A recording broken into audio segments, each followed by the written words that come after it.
Right to rent checks we mentioned. This is the one that I think it was the Lib Dems were thinking of scrapping. This we hear so often from private landlords.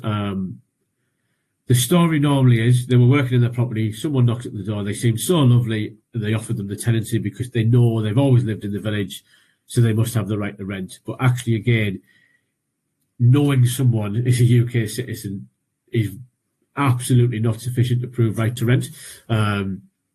So it is quite detailed legislation. So this is just quite a high level this evening, but for private landlords and even actually landlords who are using other agents just to test your agent, this carries a huge fine. I've mentioned the amounts at the bottom.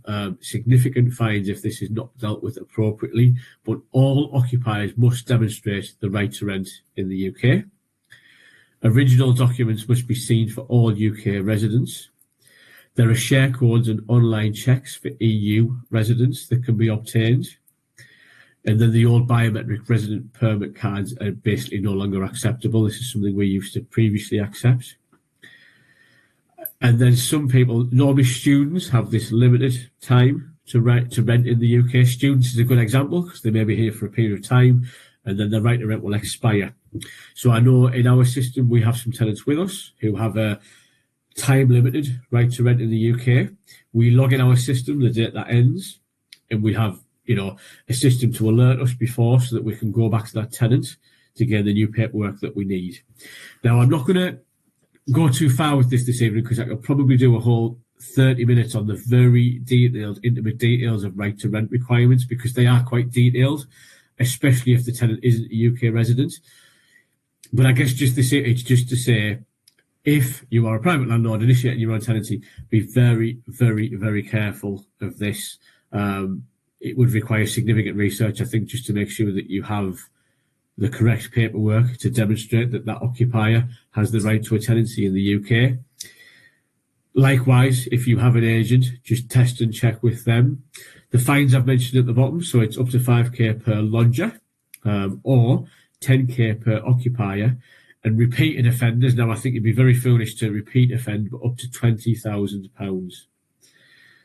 And this is the kind of thing that councils will look for.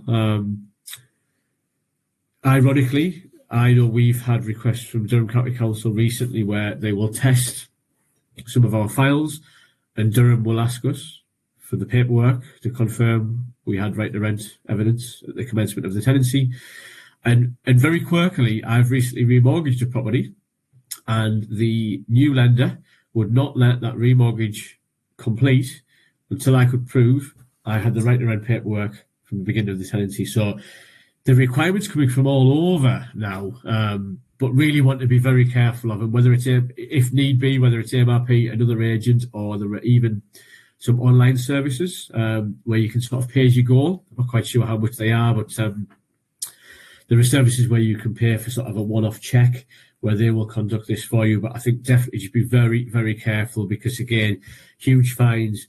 People like the local council will potentially check your homework, shall we say. They will come and check that you've done it at the right time and done it appropriately. And then there's really odd requirements, as I say, from mortgage lenders who are starting to ask about it. I thought it was a very odd request from a new mortgage company because, frankly, they're not the one who will suffer a fine. It would be me. But to get my remortgage through, I have had to demonstrate that I did the correct paperwork at the time of commencing the tenancy.